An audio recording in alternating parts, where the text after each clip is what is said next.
Yeti for Makwaba Daily Update TV, best of sending number channel iswa. Muba hit Adomano, click Adomano, Shem, one pen semi be. Eti so any be eti, Master Some Bajam Rainer, that Genia Borough Mountain to Makuti, Samana de Etrawu.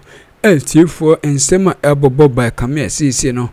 Ghana no asetran emu ya den ene obeti report to say no better report to say e basa ni mpa ye mpa ye di news no na se ensem ne ba bonte no e basa to say oman no se ye ton oman no mpo se ye de oman de yo emu ya den eti for reporter yen sa kan say no e come say percentage corruption percentage index ranking no say no ohwe from 2000 ebe nyina ekamesa akufado aban no na tope nse ohim franka na wo corruption nim nse obi ebe ose edi franka tufo no enim kan no nse nanado de wo de corruption na ekamesa ebe ose etu franka na nim na eti metre mo se bebo room na ensem no yakutiti emoye because the ranking no percentage corruption ranking index no ekamesa say no 2023 no Ghana ye jump ko 81% because 2022 no na ye 72% na ye jump ogdi 81%. Jemene da jimu mu kuti nsem ne ba de ka ho bia no ye nso ye beba abedomo. And everyone should be involved in the fight against corruption. You see, when my colleague was speaking, he made mention of the perception about certain things sometimes can also be problematic.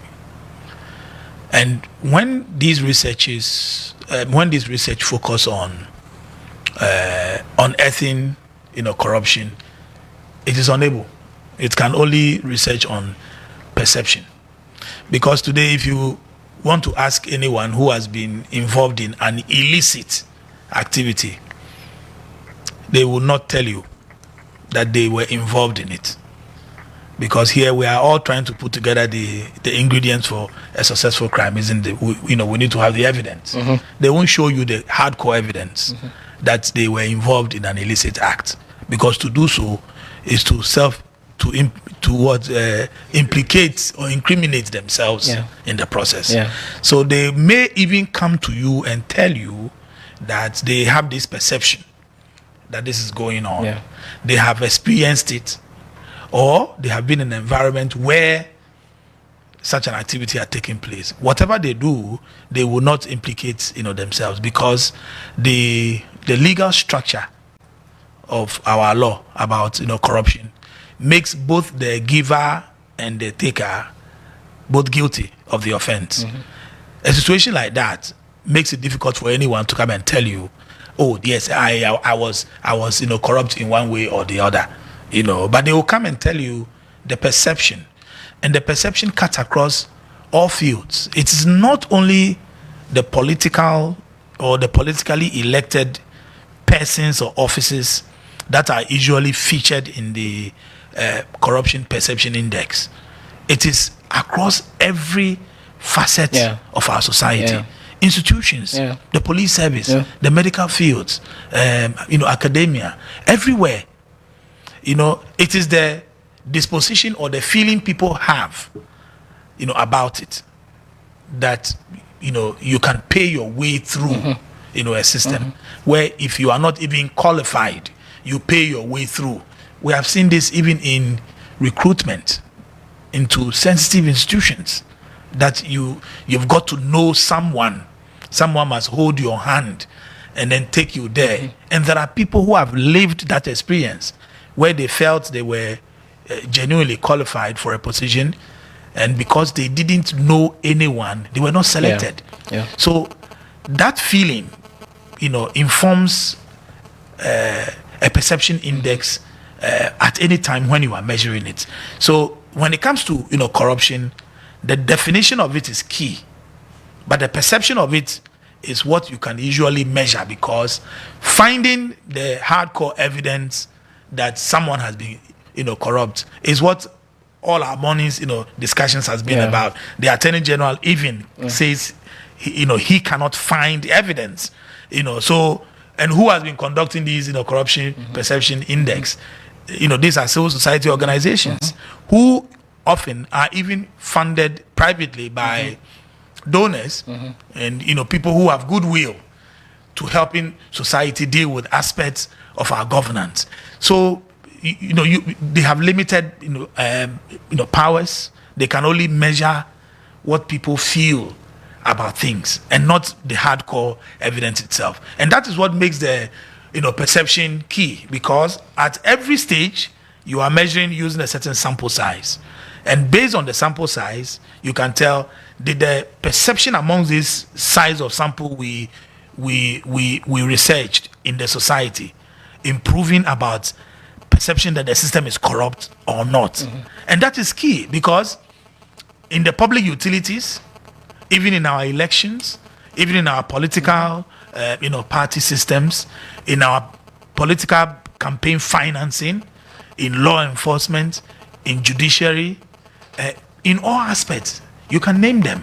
When people feel that they've had one or two interactions with these systems, and because they were not in a way favored, genuinely based on their competence, their qualification, but it has to be some other interference, it increases or influences their perception of it. What we need to do is to continue to have that conversation about it, strengthen the institutional ability to deal with it.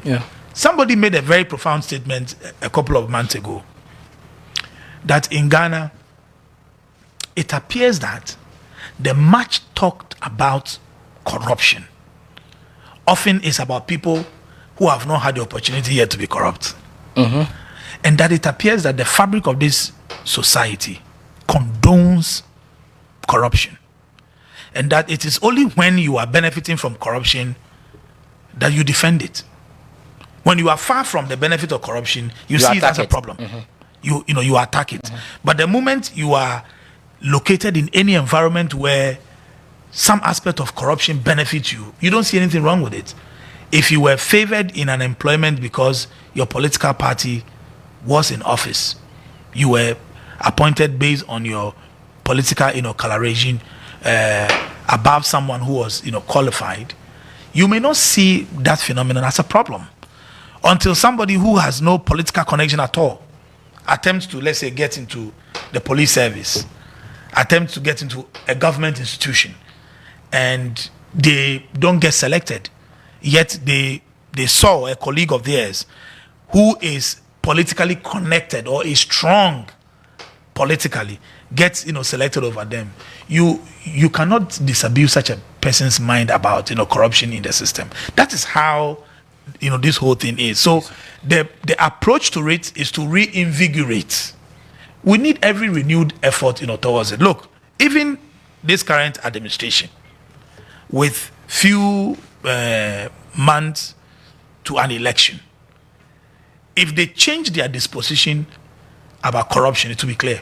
It will be clear that the government has changed a strategy, a disposition, an approach about corruption.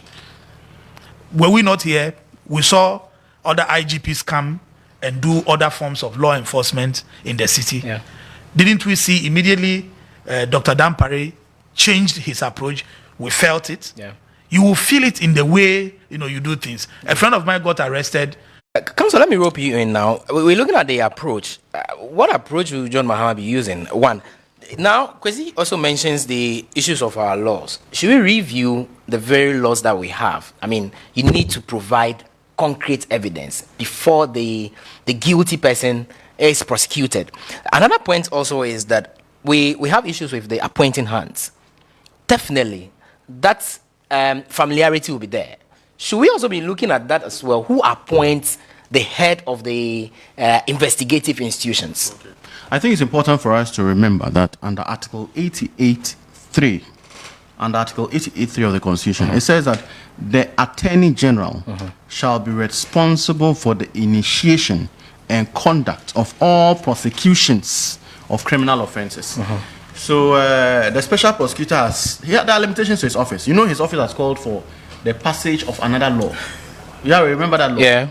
The passage of a law that would assess the lifestyle of public officials. And this government has failed. if they really mean well, they should go on and pass, because passing that law would add more power and efficacy to the work of the special prosecutor. There are certain limitations in how efficient the special prosecutor can be in the fight of corruption as we speak. Yes, he has some powers, but those powers are not sweeping. They are not widespread. They are not as long as we expect them to be. So the government should do that if they really mean well. But you see, the fact of the matter is that we are clear that the Attorney General has that responsibility to initiate prosecutions, to augment the work of the special prosecutor in the fight against corruption. We know with the special prosecutor, people send complaints there, but this Attorney General is very recalcitrant. Now, the issue of corruption, indeed, corruption festers on perception. And it is based on the perception that you would investigate. So that's why it makes sense to go undercover to investigate the perception. You get the point? Yeah. Don't we know? You're a journalist. Several media journalists in this country. I think you used to be a journalist too. Yeah. The fact of the matter is that have we all not taken notice of the fact that people that want to enter the military or other security agencies pay bribes to enter? Have we heard it or have we not heard it? Is there no perception like that? Don't we know one person or another who has done that? Has the Attorney General investigated it? Don't we know that when you go to DVLA, people pay bribes to get licenses? Don't we all know that? Don't we all know that there's a certain perception of unfairness with the judiciary? Don't we all know that? Even recently in the voter region, or the OT region, one judge was taken out because of issues like that. You get it? So these are things that exist because of the perception. So the power, the responsibility to investigate those perceptions are those clothed with the powers. Those clothed with the powers are those who should investigate it. And this government has failed at doing that. So the point is that I keep emphasizing that the government, Bawumia and Nana Addo and their appointees, have a higher responsibility than all of us as citizens of this country. You see, when you do a lifestyle audit of members of this government, it would fester in your mind the possibility, the existence of a certain semblance of corruption, which must be investigated. We all remember the famous divorce petition that the ex-wife of Eugene Iron filed in court. Do you remember? And the list of properties that Eugene Iron had accumulated within the first 2 or so years of government. Where did he get that? Is that no cause for us to investigate? Does it not stink of corruption? All around in this government, all I smell is pungent corruption. Smelly corruption, rotten corruption. That is going on. And yet we are quiet. So the fact of the matter is that the metric on the assessment of corruption globally is what you just provided. And the NDC's worst performance, is the best performance of this government. And you tell me that there's no corruption in this government. So the people of Ghana are taking judicial notice. Already Nana Addo has said that as for him, he can't do much. And that the next leader of this government, of this country, hopefully John Mahama, will take over the responsibility of saving this country. Yes, so John Mahama comes with his promise that it will be a double-edged sword.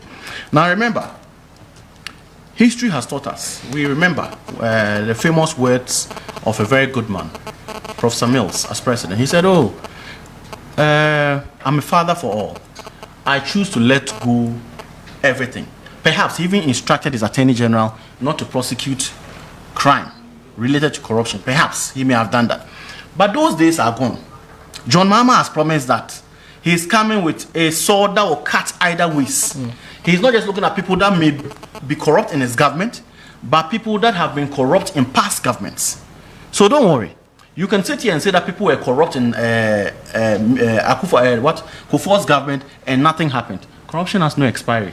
Very well. So if someone was corrupt in Kufuor's government and perhaps by the mercy of a president nothing happened, we shall attack him in future. Very well. If someone is corrupt in this government, as we see, the perception which is so available in the minds and eyes of several Ghanaians, we shall prosecute them. You will live in this country. This corruption that you are inflicting on Ghanaians, you will not go free with it. Kesi, let's wind up quickly on this subject, then we can take a quick break. I want to ask you on this issue where the speaker speaks about the ineffectiveness of the... It's called the Corruption Practices Act. A bill. Okay. It's before Parliament. All right, great. Corruption Practices Bill. The ineffectiveness of the Office of the Special Prosecutor. Is that not a dent on that office already? Before I come to the Office of the Special Matters of the Office of the Special Prosecutor, I think a point was made by Mr. Yaro and Council that the Attorney General or the government has turned a blind eye, on the allegation and perception that people pay monies to get into the security agencies, pay monies to get driver's license, birth certificate, and what have you. Randy, these things, these allegations, we didn't start hearing them from 2017. But it doesn't make them right. No, I'm coming to the point. So sometimes when we are addressing, you see, initially, my initial submissions, I mentioned that when we are addressing the issues of corruption, let us not be too quick to paint it in a certain, political color. Because these things that we are mentioning have been generational issues. As far back as 1996 or 1997, these issues were in existence. As far back as 2016, these issues were in existence. And today, I will not deny the fact that same issues are in existence. That is why I made the initial point that when it comes to matters of corruption, let us all come together. Let us, who has been bold enough to report to the police that somebody took me 10,000 cedis that he would take me to the military in the past 25 years? When was the last time you heard such a complaint from anybody? I mean, let us be bold sometimes to open up and let us not hide behind the political, activists or political actors and to be blaming ourselves that this is corruption, that is corruption. No. The will to fight corruption is incumbent upon the government and upon the citizenry as well. People pay monies to get driver's license early because they feel they are benefited. They don't want to pass through the due process because they are benefiting from the crooked system. And so let us all come together to fight this menace. On the matter of the OSP, I think quickly, Mr. Yaro also mentioned the point that sometimes when people are benefiting from corruption, when there's a perception that your party is in government and so you get an appointment over somebody, I mean, relatively, I also disagree with that point. But I mean, it is not always the case that I personally, I'm part of the government.